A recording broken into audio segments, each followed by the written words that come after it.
In this video, I'm gonna show you how to rotate a video in Premiere Pro. So let's say the area that you wanna rotate starts around here and then ends around this part.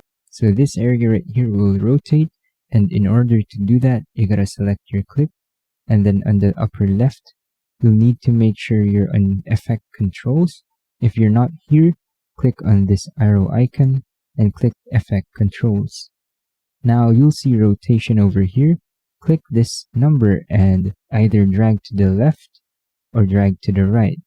So for me, I'll drag it to the left a bit more, and to just fill in the gaps, I'll just zoom in a bit more and I'll control it. Click on motion, adjust a bit more, and then zoom in a bit more, go a bit down here.